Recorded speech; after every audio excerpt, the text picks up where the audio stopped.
Greetings, fellow armchair Imagineers. Tiki here. And BlueDragonFive. I'll take a while too.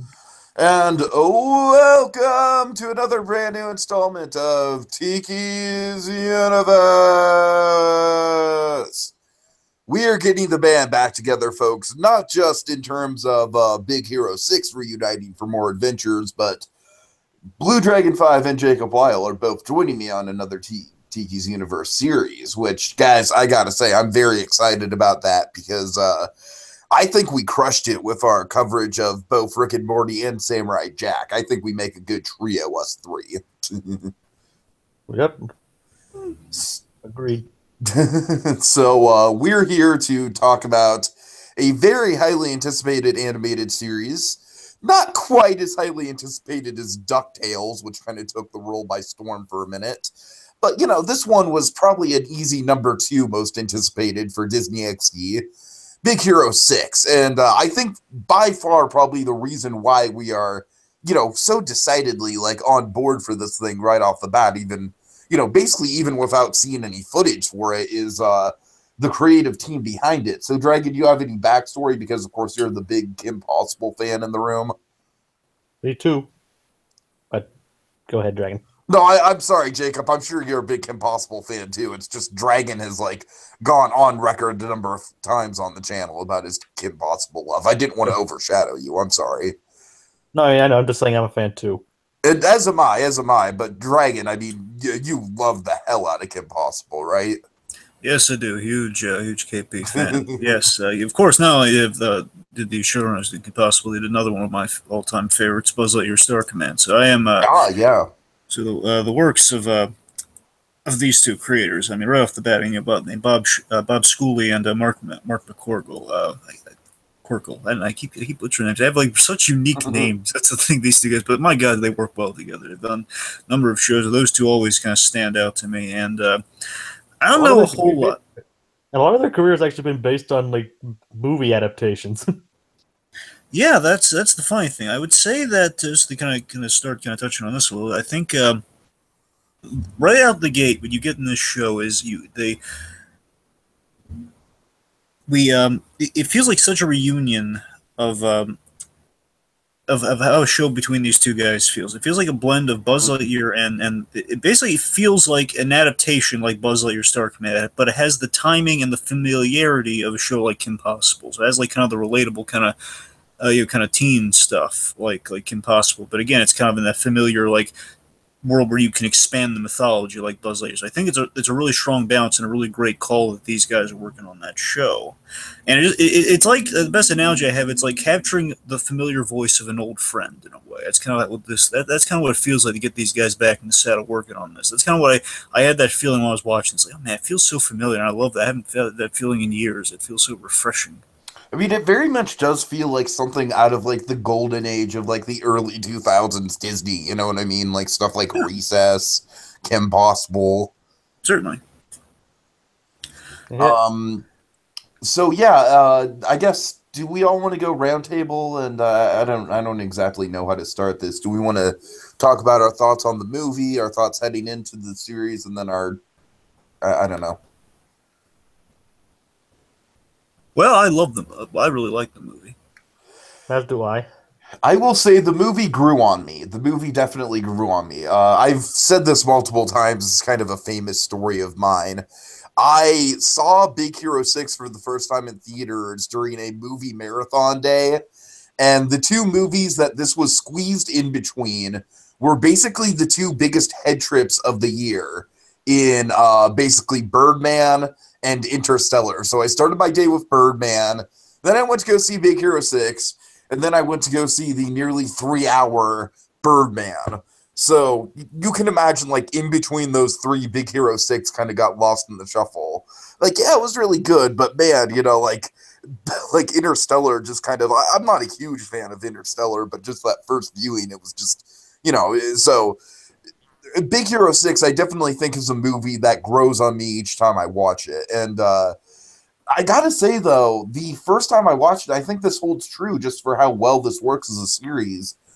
I honestly thought these characters and these situations and everything, as good as the movie is, I think it would work even better in a show, just because I think the characters and the setup and everything is kind of tailor made for a show.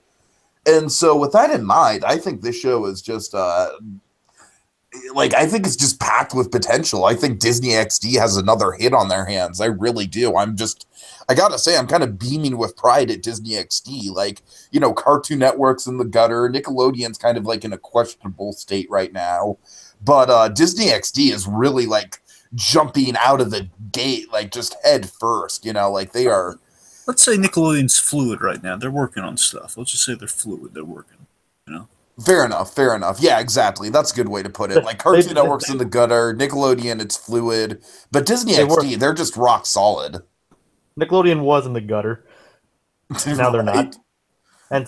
And and admittedly, some of Disney XD's current stuff is in the gutter, though. Well, Some of yeah, it. but I'm saying Disney XD has a roster right now, with Star vs. Force of Evil, DuckTales, Big Hero 6. I've heard good things about Tangled. I haven't had time to check it out I yet. haven't watched it fully, but I've watched the bits I have watched of it. You got to get used to the animation stuff. Uh-huh. It's different. It's not bad. It's different. You got to get used to it, but it's been fun what I've seen. I'm sure it's good. And technically, that's more considered Disney Channel than Disney XD. Yeah. You know what? I have a hard time distinguishing the two. That's my bad.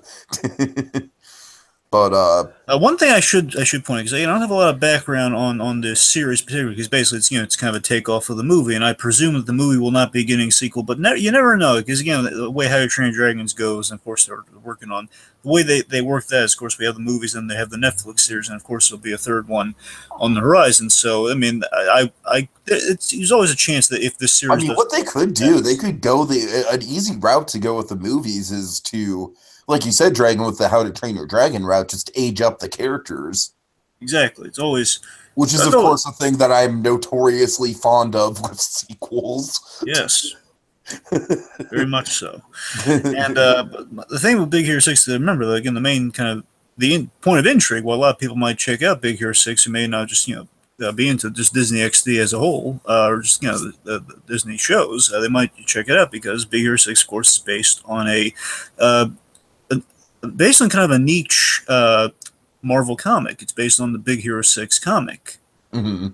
Which was done by Man of Action. Man of Action essentially was it's a group of creators. I know Joe Kelly's on. Joe Kelly, basically one of Deadpool's best writers. He worked on. It's basically the same team that brought you other kind of cool concepts like Ben 10. Back when the original Ben 10, not the Anyway, well, I mean, I don't know how involved they are because they always get credit for it because they created the initial version. My point is that these are guys. It's a creative team of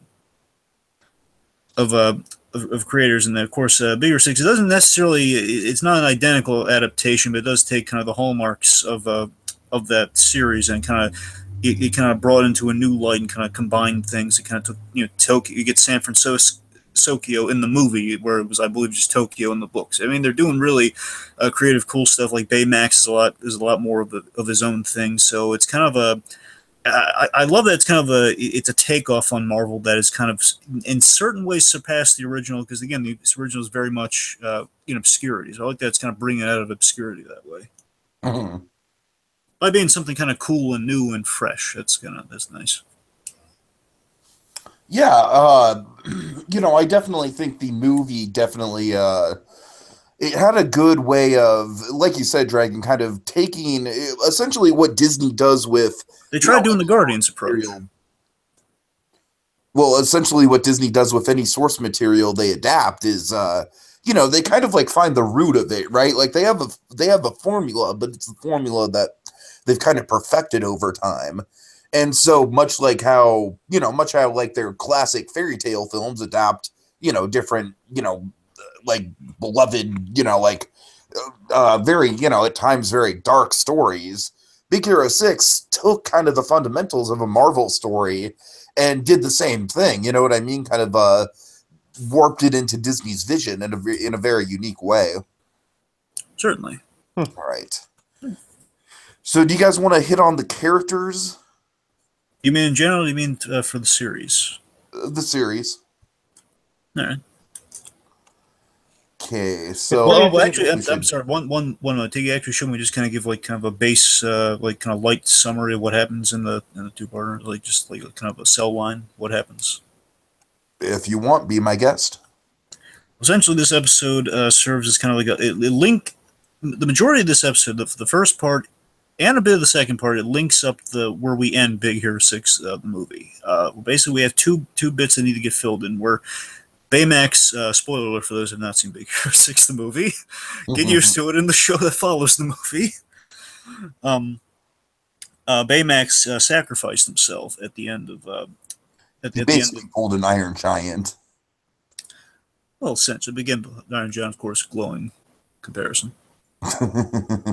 Essentially, Baymax sacrificed himself, and where we start part one, it's kind of what happens in between Hero kind of being without Baymax and bringing him back online, and the second part is kind of the formation of the Big Hero 6, which kind of gets us to our ending. We are called.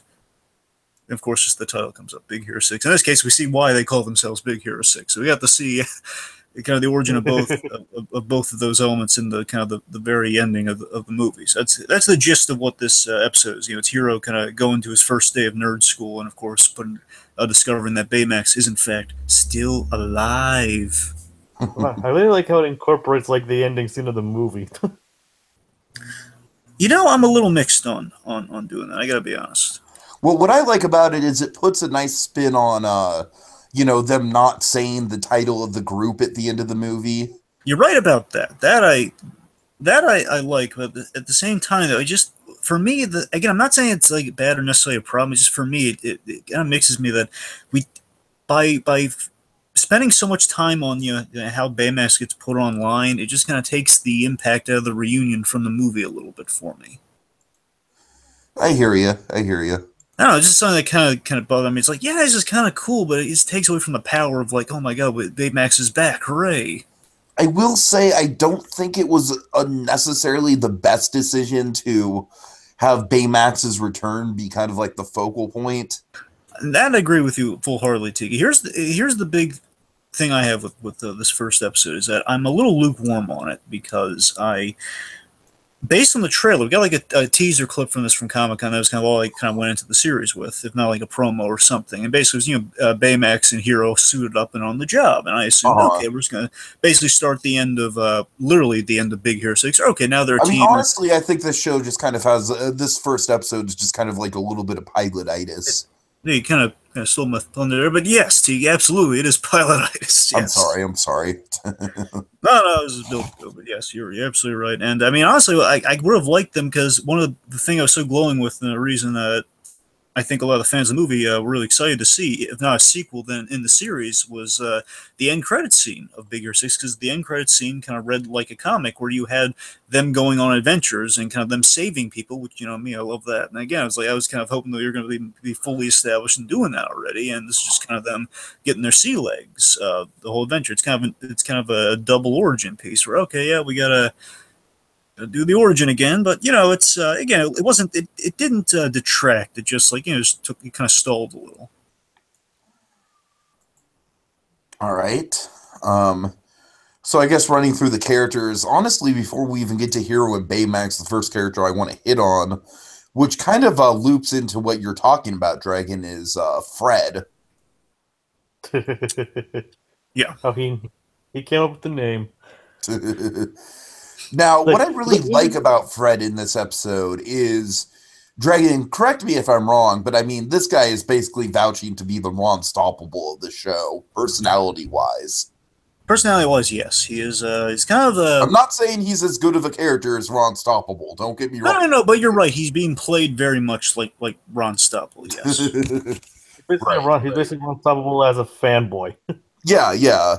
Now, of course, the thing, again, this to me, it's like, I gotta get used to it, but, I mean, for me, a part of me, and it gets a little better on the rewatch, part of me is I'm still disappointed that T.J. Miller did not reprise the role. I am too. Because literally everyone else... Because Fred is kind of like the cheerleader of the show. Yeah, everyone else, I mean, don't get me wrong, I know there were basically two recastings. There was Fred and there was Wasabi. However, Wasabi got a really good actor in this play. Kari Payton, the voice of He's the voice of Just Cyborg. He's done various other voices. Point is, he's a talented voice actor, and I think he fits the side role. He fills in for it. It's a little different, but I think it's in tune with that character. Fred, it's like it's a guy trying to sound like T.J. Miller. It's kind of apparent. It's like Yeah, it's kind of like a Dan Castellaneta almost.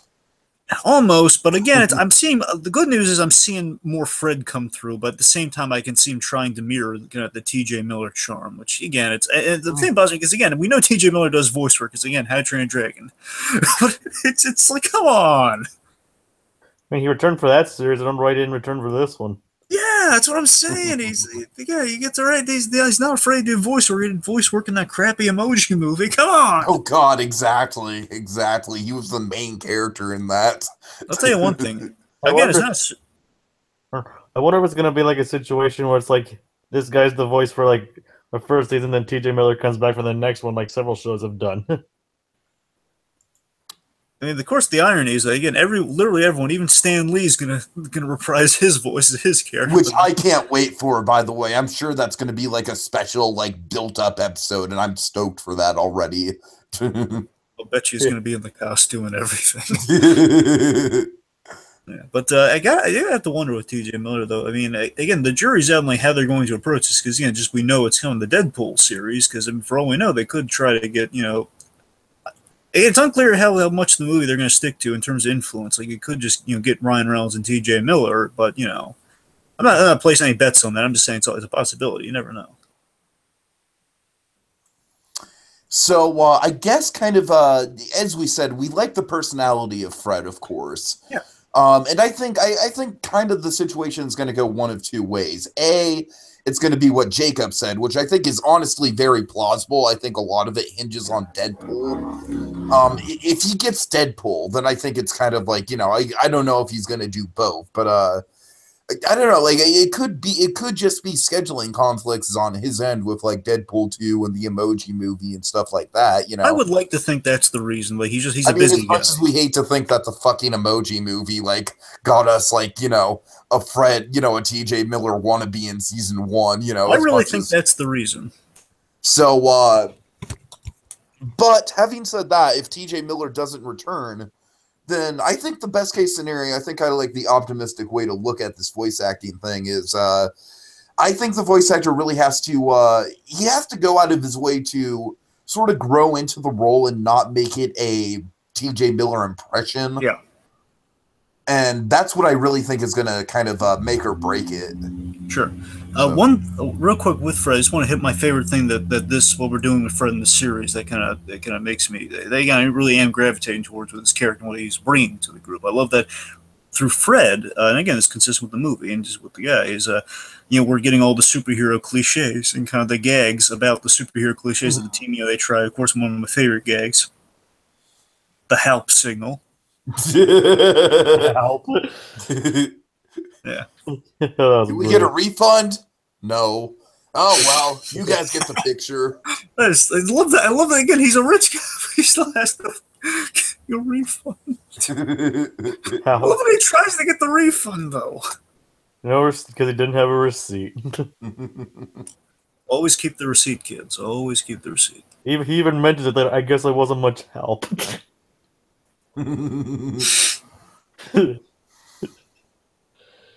Oh God! Yeah, I love how much like in the movie Fred is. That's the thing. Even Heathcliff maintained his voice actor.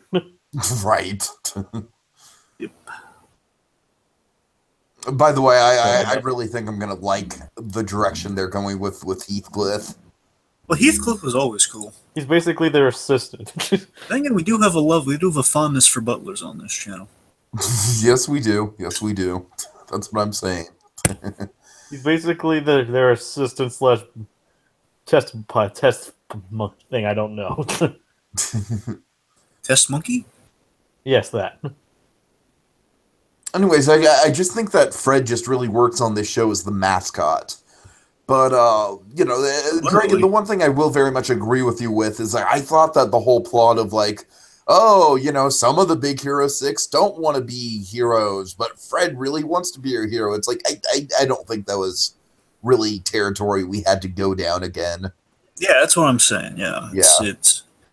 I mean, I will give it this though. I mean, I kind of, I don't agree with it, but I kind of get it in that, like, them saying, well, again, we're not superheroes because again, they were reluctant heroes. But then again, when you really think about it, they were awfully.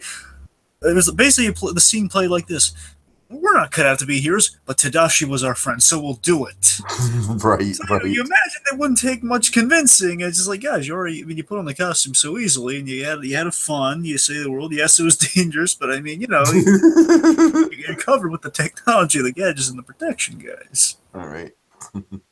So I guess we should we move to the big marshmallow we all know and love. Sure. One thing I really liked about Baymax is this was kind of like the Iron Man 3 version of Baymax. Yeah, yeah, you're right, kind of. Where we get like all these different versions of him. We get like the skeleton Baymax, we have computer Baymax. Duct tape Baymax. I mean, I'm sorry. So I love the duct tape repair on Baymax. It's just but I tell you this, in terms of being the gadget and the robotics, I do love the skeleton design on Baymax because we didn't see that. All we saw was the carbon fiber spine that he had. We never saw anything else underneath there. And initially, it was like, wow, that's different. That I looked at it like, oh man, that's a thing of beauty. Look at it. That's why he has the fingers the way he does, and like the head shape. Like, oh man, it's such a beautiful skeletal design. I do think we took it a smidge too far and we kind of, I don't know. I mean, again, it's because we don't know enough about our villain. That's why I guess I'm a little lukewarm on that too. But again, it's Pilot Ice. I'm going to give it a chance. It's just the fact like the army of Baymax kind of robots. like the Ultron syndrome. Less Ultron, more it's like we're kind of blowing our wad with something like that in the first episode. Like, I completely agree with you, Dragon. I completely agree with you. And it just feels like we kind of waste that. Like, hey, oh my god, we've replicated Baymax. One, I know we can do that. Secondly, okay, that means our big bad guy, he's not gonna deal with, and he does that, and they're rather easily defeated by. To be honest with you, I think the army of evil Baymaxes kind of. Like, it would have worked a lot better as, like, the cliffhanger for the first episode. Yeah, maybe, yeah. I do agree with that, kind of. I could see that. I mean, again, I still think it should be, like, blowing 12 a little too early, but I could give it a shot like that. But again, it's a show we would like the scene. So I got to point out the moment that made me just absolutely fall back in love with this character, and it's just such a simple moment, but... Tiki, I think you and I have the same moment. I think we do. Is it the Aunt Cass reunion? Yes! Oh, yes! Oh, yeah. That was my favorite moment! Oh, Dragon, we are simpatico on that one, buddy. Oh, I think it was so beautiful and so Aunt understated. Cass. And Aunt Cass, and that hug. And Tiki, it's like the moment, it's one of the hugs going on, there's this moment where, like, then Hero joins in, like, the music cue just kind of makes it kind of sing in a way. Just kind of makes the moment sing and the heart glowiness just, like, kind of illuminate. It's like, oh, God, yes, Jake? I was saying last hug, basically, yeah. Sorry. And what's so great about that is the fact that Aunt Cass and Baymax, they have such limited interaction in Bigger Six. The only interaction we saw, because he was mainly Hero hiding Baymax, but the only thing we saw of those two interacting, this is what makes us see Marvelous, is that it brings it home. But the fact, like in the end credits scene, like, they were like, eating popcorn and stuff, and basically they're watching movies together. And that was like, there was implied interaction, but again, it's so, in a way, it doesn't make sense, but it doesn't have to, and it's great. I agree. It's kind of like a, technically she doesn't have that until after. It's like, when she doesn't have those moments in the credits until the beginning, until after the scene. But again, we don't care because it's such like somehow she recognized. I guess Hero told her when she lost Baymax, when he lost Baymax. Again, well, also Baymax is very much a symbol of Tadashi, and I'm sure she knows the significance of that.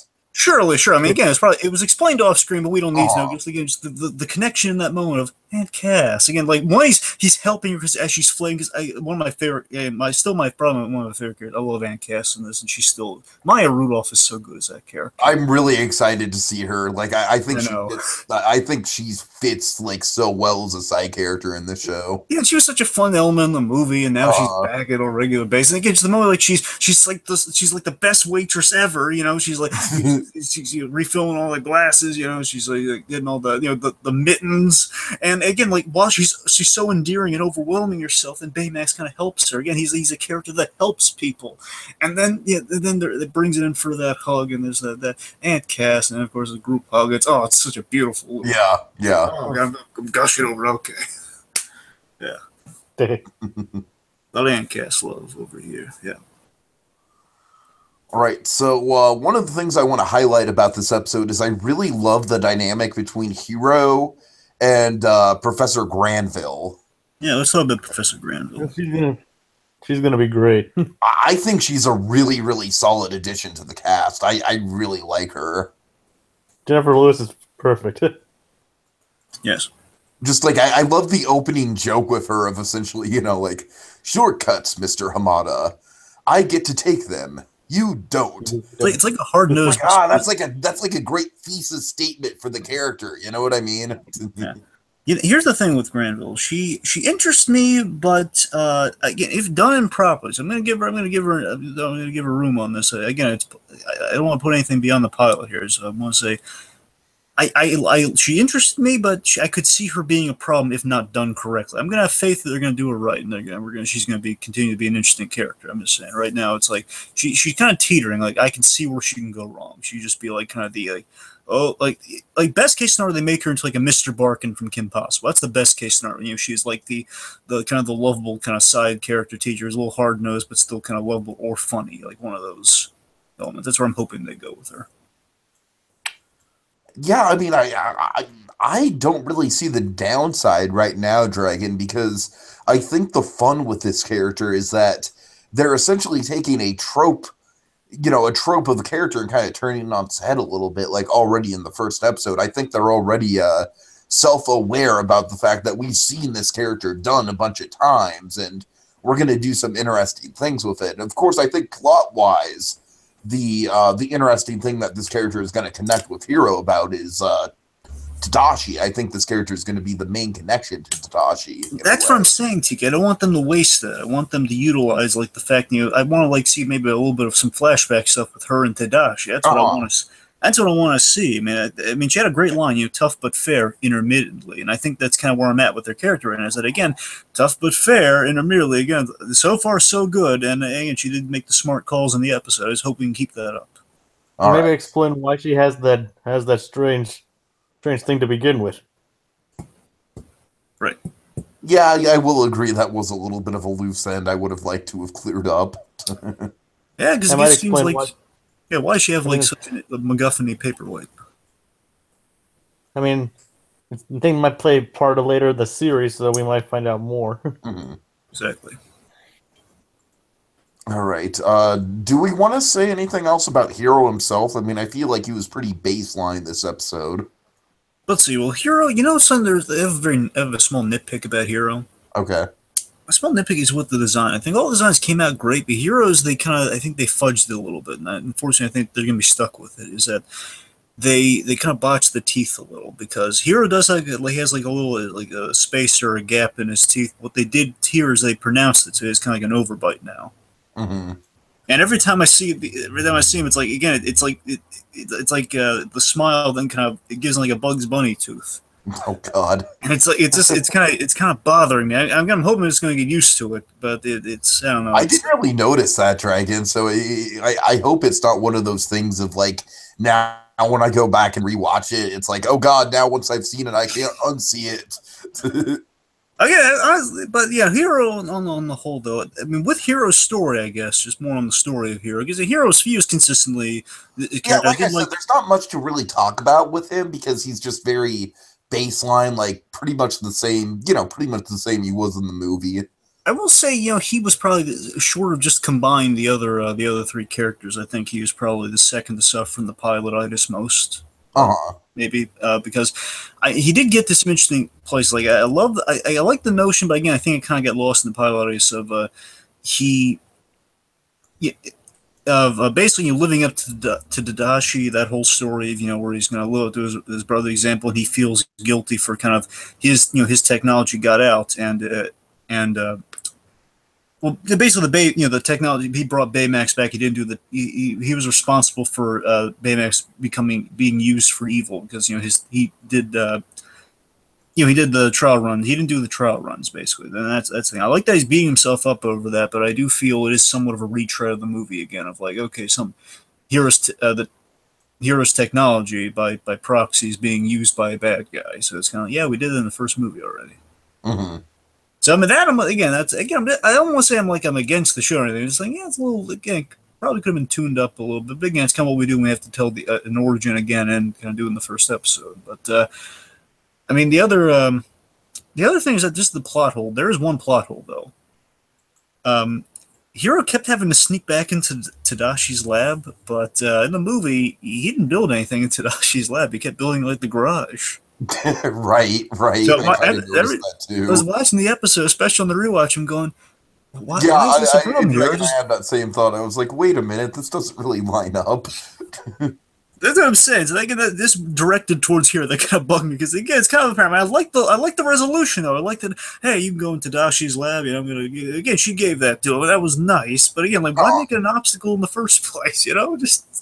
And you know what? Even like the way they built it up, it sounded like it might have been like a season-long arc potentially. And this kind of feels like a little bit of a nitpick, Dragon, but a little bit of a flaw with the show is that it feels like overall they're kind of blowing their load on certain plot details. Yeah, again, that's like Hiro's kind of pretty much already like lived up to Tadashi in the first episode. Exactly. Right. Jacob, anything to say about that? I can see that as like they didn't want to retread the entire movie over the course of the series with coming to terms with Tadashi's and everything. I mean, that's a fair point, but at the same time, I feel like it also kind of unfortunately makes the pilot episode kind of feel like a retread of the movie. Well, again, now here's a fear we should probably address with, again, the potential of retread. Again, I say potential because, I mean, I'm just looking again. One of my favorite things in the movie, again, those end credits. I mean, there were a few kind of great kind of post-movie things in those end credits. Like Tadashi got when they rebuilt the building, it was named after Tadashi. So, I mean, I could imagine that as an episode in the series, which could be good. But again, I still want to. That was more towards the end of the movie. So again, it's kind of more open and free. It's not kind of explain. I just wonder how much of that we're going to get. Like, how much of those adventures are we going to explain or use as episodes versus just kind of doing our own thing here. Yeah, I mean, to be honest with you, like, I kind of, as much as I like the post-credit stuff, I kind of feel like this movie is sort of, essentially the series is kind of like, you know, we're basically going to go from the end point of the movie.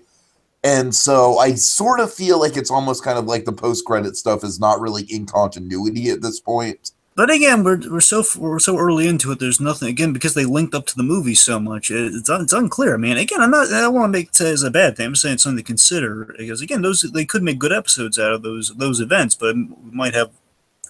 I don't know. It's something to consider. We might be linking up with those events more than we think we might. Yeah, we'll see. Yeah, we'll see. Again, it's just a we'll see. That's all it is. So.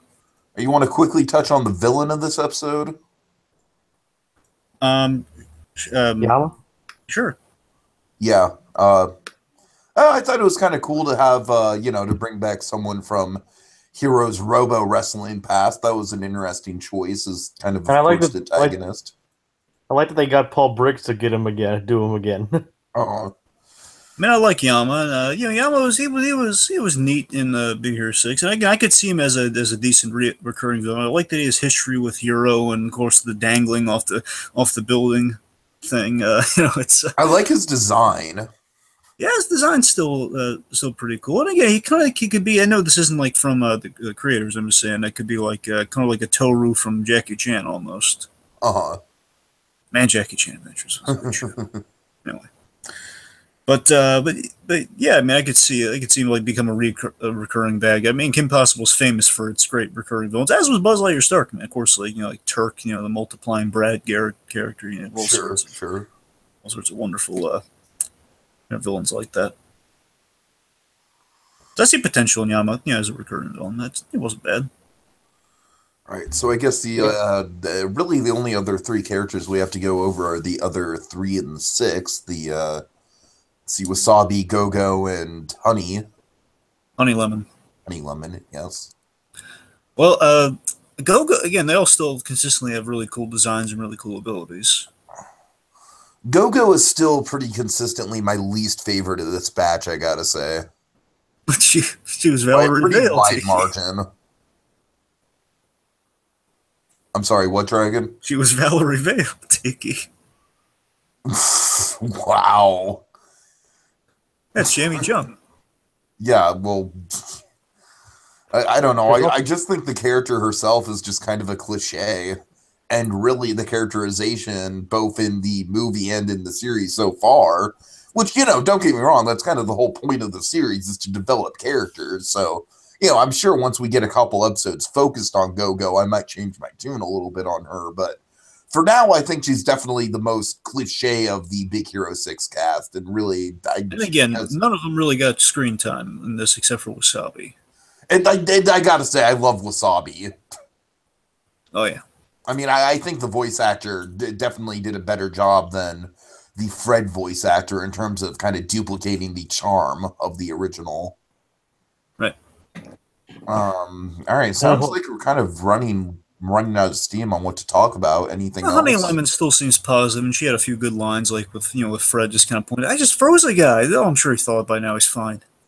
So, I mean, Honey Lemon seems to be, and I hope they continue this from the movie. She was kind of like she was kind of like the lighthearted connective tissue of the group in a way. He was just kind of nice, and sorry, obviously Baymax is the main connective tissue. I just mean between the characters aside from Baymax, she's kind of like, I don't know. It's gonna be interesting to She's see like how the connective tissue of the group of friends outside of Hero and Baymax. yeah, very personable, very nice. She was again. I honestly, I don't want. I'm just gonna. It's kind of an offshoot prediction here. I'm just saying. Honey Lemon's kind of interesting. And she might have. I gotta wonder if she's gonna have any romantic ties. I gotta be honest. I mean, I wonder if because I mean, we definitely got a hint of that with Fred in that one moment. Like, hey, I'm winking. You can't see it, but I'm totally winking under the mask. Yeah, there's that. And again, I'm just kind of blue sky speculation. Again, I have no inkling. I have no benefit or investment in this. I'm just throwing it out there. I mean, what if she knew Hero through Tadashi? I mean, there's a chance of obviously they all knew Hero through Tadashi, but there might be a kind of inkling. Maybe I would say, I mean, there's a little bit of a Hero's a 14-year-old, and she's probably over 18. So. Well, no. I'm saying that she might have had a thing with Tadashi. Oh. So you're saying we might see some history with that? Yeah, I'm just saying it's not. I don't think it's off. I thought you were suggesting her and Hero get together. I'm like, yeah. Remind me again. Hero is 14, right? Yeah, he's 14. All right.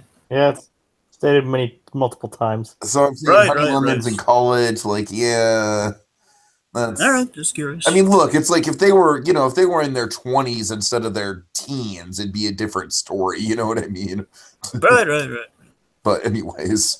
Yeah, again, we don't know. We do new stuff with these characters. You never know. I mean, at this point, I think Fred and Honey Lemon are kind of the best bet for a couple at this point. Sure, you're right. Yeah, of course they have. I imagine them regardless having a good back and forth. Just kind of being kind of the optimist and kind of the crazy guy. Right, and Honey Lemon's dynamic with Hero, I've honestly thought has always been kind of like big sister, little brother. So I think you're right about that. Yeah, so I think that's going to continue. And like I said, just with Go-Go, it's just give me something beyond just like punk skater girl cliche. Just something, some backstory on her family. I don't know. And again, I think I see nothing but potential for Go-Go, but at the same time, you're somewhat. I think I see where you're coming from. Absolutely. Again, Go-Go, she's really undeveloped, but again, she's so full of potential, though. I guess. I mean, I think Honey Lemon is probably like the most unexplored potential because I think Honey Lemon, like, she's got a really great personality. She's got a really interesting power set. With all the bubbles and chemistry and everything. Yeah, she's a super chemist. Right, and I think in this episode she also had a little bit of some shades of kind of questioning the moral ambiguity of being a superhero. I think. Right. Which might kind of weigh into future storylines. I don't know. And again, would make a good pairing. I'm not saying romantic. I'm saying make her have a good counter to Fred, who's always like gung ho about the superhero stuff. Yeah, right. So, all right. Alrighty. Let's see, and then I guess the tease at the end to me didn't really do much. Let's talk about Ubaki. I mean, there's not much to say. He literally just says the name of the group, and then yeah, Got a cool demon logo. I guess so. I And mean, to I be don't know. fair, It's like this is kind of like the interesting like contrast between DuckTales and this show. It's like DuckTales has such a well of like obscure characters to pull from that they could like slap onto the end of the episode to get people excited, but with it's Big such Hero 6, it's like there's not really a ton. it's such a lack of Scrooge McDuck from time to time. It's like Let's you have it's like producers. You have David Tennant and Scrooge McDuck. Use it. Yeah. We don't. Well, we know the story of that. They switched the airing dates around because they wanted it to concur with holidays, even though both of the episodes that concurred with holidays weren't really holiday specials by any means. But anyways, semantics. But one thing I do want to give Ubake, because you got to remember, he did have a really cool introduction here where you see Yama goes in the elevator and, he controls the elevator. He's kind of like this kind of. I like that we're kind of building up as someone for here to go up against, this guy being kind of a master hacker, a guy who kind of knows his technology, knows his stuff. Or, he's like, he can threaten to drop you down elevator shaft almost anywhere you go. can Lex from Jurassic Park be his Shigo?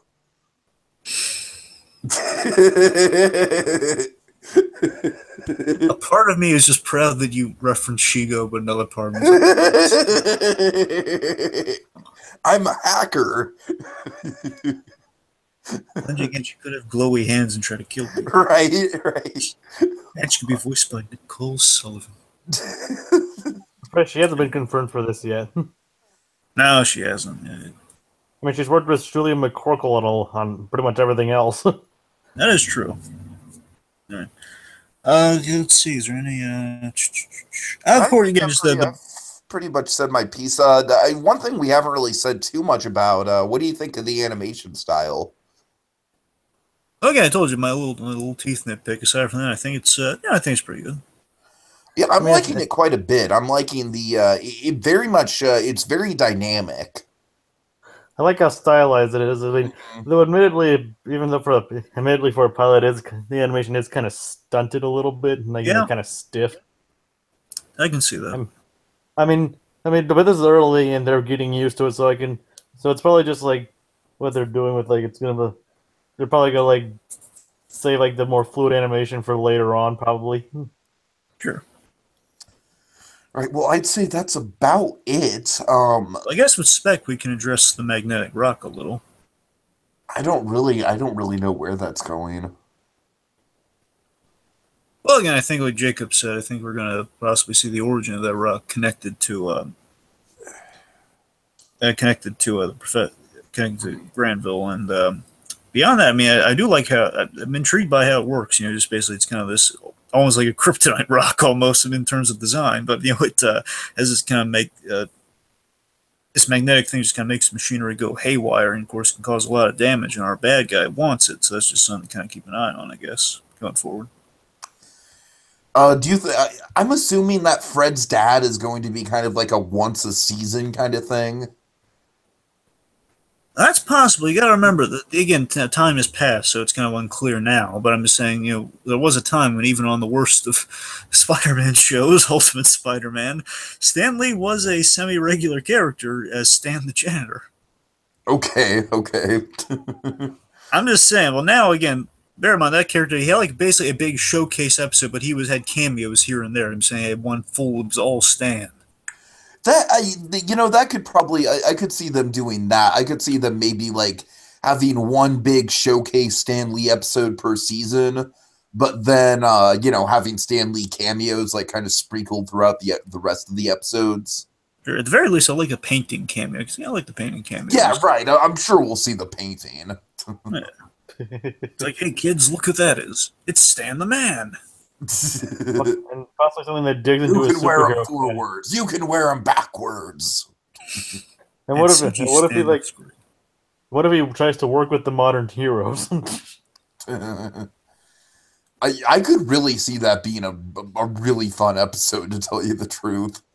Like Stan Lee just trying to fit in with a Big Hero 6, but just being really out of place. It almost kind of writes itself. I would honestly kind of Or, be surprised if we didn't see some kind of setup with that.